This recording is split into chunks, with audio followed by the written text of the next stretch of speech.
뉴스 속보 전해드리겠습니다. 최상목 대통령 권한대행이 조금 전에 경호처와 경찰청에 지시를 내렸습니다.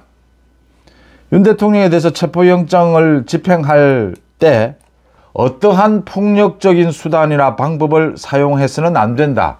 그런 일은 절대 없어야 한다라고 지시를 내렸습니다. 지시를. 공권력은 평화적이고 절제된 방식으로 이루어져야 한다. 오늘 오전에 최상목 권한대행이 국회를 방문해서 권영세 대표, 이재명을 모두 만났습니다. 그 자리에서 이재명이 체포영장이 집행이 돼야 된다라고 하는 그 자리에서 그대로 최상목 대행이 이야기를 했습니다. 공권력 간의 무력 충돌은 안 된다. 그 일만은 피해야 한다. 그렇게 되면 만약 그런 일이 발생을 한다면 이건 걷잡을 수 없는 우리 헌정사에 씻을 수 없는 상처를 남기게 된다라고 했습니다. 최상목 대행이 균형 잡혀 있고 최상목 대행의 국정 안정, 경제 우선이 맞습니다. 이재명이 지금 최상목 대행을 탄핵하고 싶을 겁니다. 그런데 이재명 탄핵 못한다라고 봅니다. 이재명 탄핵하면 이재명은 죽습니다. 지금 그러지 않아도 국민들의 여론조사를 보면 국민의힘과 윤석열 대통령의 지지율은 폭발을 하고 있습니다. 민주당은 폭락을 하고 있습니다. 최상목 대행이 지시를 내린 겁니다. 대통령 권한대행이 지시를 내린 겁니다. 경찰청 경호처에. 경호처도 그렇고 경찰청도 그렇고 지금 서로 무력 충돌은 사실은 하기 싫습니다.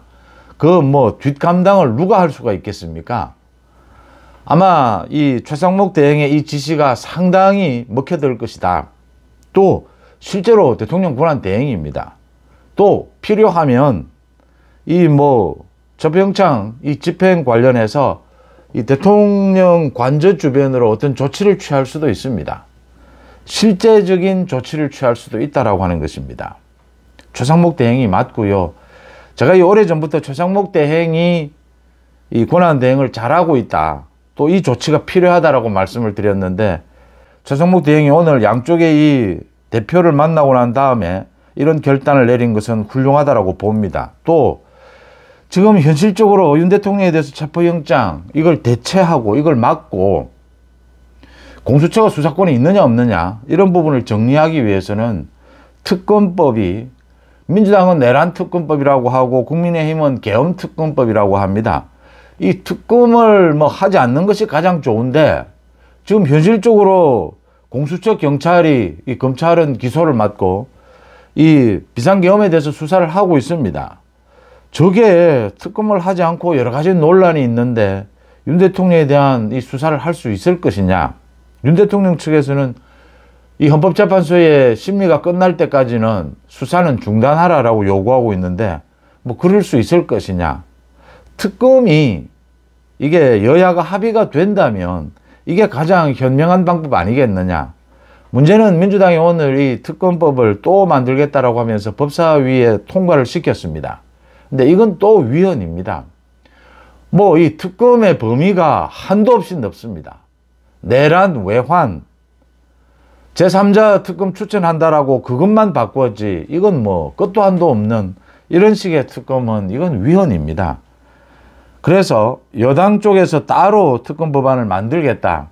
서로 지금 티격태격하고 있는데 이 부분과 관련해서도 최상목 대행이 여야가 합의를 하고 위헌성을 없도록 해서 특검법을 만드는 것이 가장 현명하다. 이렇게 독촉을 했습니다. 맞는 방향입니다.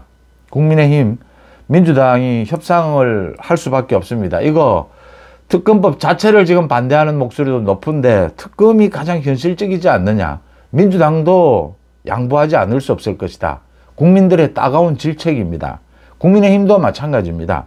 국민의힘도 마냥 특검법을 반대만 할 수가 없는 것이 지금 지난번에 재표결에서 6명이 이탈을 했습니다.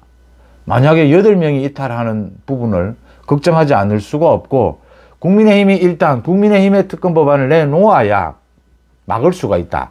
민주당이 저 특검법을 막을 수 있다. 저 위헌 막을 수 있다라고 하는 점이고요. 지금 이 공수처 검찰, 경찰이 수사권 가지고 논란이 일고 있기 때문에 대통령의 비상계엄 관련해서는 특검이 그래도 헌법에 합치하는 특검이라면, 여야가 합의하는 특검이라면 그게 맞지 않느냐 이렇게 보입니다. 최상목 권한대행이 제가 뭐 여러 가지 예측을 하는 것에 거기에 맞춰서 같이 이렇게 이 결정을 내려주는 것이 반갑습니다. 제가 이 정치평론을 하다 보면 예상을 하는 경우가 왕왕 있습니다. 있을 수밖에 없습니다. 이제 정치평론이라는 것이 지금 이것에 대한 평가가 미래 예측으로 연결이 되기 때문입니다. 윤 대통령, 윤석열 정부가 들어서고 난 이후에 윤 대통령이 앞으로 어떻게 할 것이냐, 제가 많이 예측을 했는데 많이 맞았습니다. 이건 뭐 혹시 제가 이거 생색내는 것 같은데, 그런데 맞지 않아진 것이 지난해의 총선 때부터였습니다. 지난해 총선 때부터는 윤 대통령보다는 한동훈 대표의 예측이 더 맞았고, 지금은 최상목 권한대행에 대한 예측이 더 맞습니다. 이게 좋은 일이기를 바랍니다.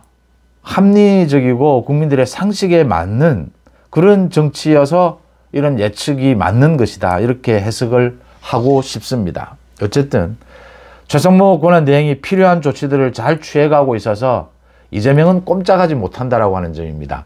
이재명은 소위 과거의 이재명, 자신이 한 말, 자신의 행동에 포위되어 버렸습니다. 최상목을 탄핵 못합니다. 이재명 자기가 한 짓이 있기 때문입니다. 이재명이 오늘 카톡 검열, 여기에 힘을 실었습니다. 카톡이 무슨 성역이냐, 가짜뉴스를 철저히 가려내서 처벌해야 한다. 가짜뉴스는 이재명의 트레이드마크였습니다. 이재명이 뭐 김어준을 비롯해서 이런 가짜뉴스를 가지고 정치 현안이 있을 때마다 재미를 봐왔죠. 가짜뉴스로 이 국면 전체를 뒤집어 엎을 수는 없습니다. 근데 장난질은 칠 수가 있습니다. 뭐 수많은 장난질을 쳐왔습니다. 후쿠시마 오염수부터 시작해서 사드, 이런 가짜뉴스 장난질, 이제는 많은 국민들이 여기에 흔들리지도 않습니다. 근데 이재명이 그런 가짜뉴스를 해왔기 때문에 지금 이 가짜뉴스를 뭐 단속하자라는 말이 조롱거리가 되고 있습니다. 오늘 이재명이 이렇게 카톡 검열을 하자, 가짜뉴스, 국민의힘에서 모두 발끈, 모두 들고 일어났습니다. 김재섭입니다. 먼저 김어준의 가짜뉴스를 가지고 사고치고 망신당하던 민주당 이재명이 가짜뉴스를 가려낼 능력이나 있느냐, 그러면서 이재명은 여배우와 사랑에 빠졌었다, 김부선과 사랑에 빠졌었다, 이게 가짜냐 아니냐, 이거 민주당이 구별해낼 수 있느냐, 가려낼 수 있느냐, 민주당은 친중 친북이다, 이거 가짜냐 진짜냐 가려내봐라. 사실은 조롱하는 것이긴 한데 전곡을 찌르는 겁니다. 이 전체적인 지지율이 격동하고 있는 것은, 그 핵심은 이재명입니다. 어떤 경우에도 저 이재명은 처벌하라 라는 것이 국민적인 명령이다 라는 점이죠. 이 부분에 이재명은 포위되어 버렸다. 김영환 충북도지사입니다. 핵심을 찔렀습니다. 지금 뭐 나경원을 비롯해서 국민의힘의 모든 의원들이 이 카톡 검열을 하고 고발한다라고 하는데 나부터 하라. 전부 나부터 그럼 고발을 하라. 이 이재명 민주당이 이 내란을 가지고 뭐 전부 내란 선전 선동, 내란 동조, 이 비상계엄에 대해서 이 부분을 가지고 이렇게 또 장난질을 치니까 거기에 대해서 조롱하고 비난하는 것이죠. 김영환 충북도지사가 이렇게 이야기했습니다. 나훈아 선생, 가수 나훈아 씨가 최근 들어서 이재명 민주당에 대해서 따끔하게 질책을 했습니다. 민주당 이재명 쪽에서 또 뭐 나훈아 씨에 대해서 이렇게 비판을 하고 나서자 나훈아 씨가 어제는, 나훈아 선생이죠, 어제는 이 뭐 나이 많은 어른이 한마디 하는데 뭐 다른 표현을 쓰긴 했습니다. 난동이냐라고 더 따끔하게 나무랐는데, 나훈아 선생을 내란 동조자로 고발하라. 뭐 내란 동조자, 입만 열면 내란 동조자라고 하는데 나훈아 선생도 그럼 내란 동조한 것이네, 내란 동조자로 고발하라라고 했습니다. 주진우 의원 마찬가지입니다. 이재명 벌써 대통령 놀이하느냐, 국민들을 가르치려 드느냐, 국민 혈세로 지금 먹고 사는 민주당이 국민들을 전체 지금 고발하겠다라는 것이냐, 국민들을 겁박하는 것이냐, 가짜뉴스로 이득 본 민주당이 지금 무슨 짓을 하는 것이냐, 뭐 이런 이야기들입니다. 이재명이 그동안 자기가 한 짓 때문에, 자기가 저지른 범죄 때문에 이재명이 지금 포위되고 있다. 지금 이재명은 사실은 이 활로가 보이지 않습니다. 이 비상계엄 탄핵 정국인데도 이재명, 더불어서 일부 민주당은 완전히 국민들의 이 비난의 틀 속에 갇혀버렸다, 이렇게 보입니다. 그 부분에 대해서 최상목 권한대행이 현명한 판단들을 내리고 있고 지시를 내리고 있다. 이재명이 뭐 카톡 검열한다라고 하니까 가짜뉴스 진짜 뉴스를 이재명이 소위 가려낼 수 있느냐, 이 말 맞는 이야기 아닙니까? 이재명이 김부선과 사랑에 빠졌었다. 이게 진짜냐 가짜냐 이거부터 이야기해보라. 민주당은 친중 친북 정당이다. 이 진짜냐 가짜냐. 가수 나훈아 선생은 내란 동조자냐 아니냐. 민주당 이거부터 얘기해보라라는 겁니다. 송재TV 마칩니다. 고맙습니다.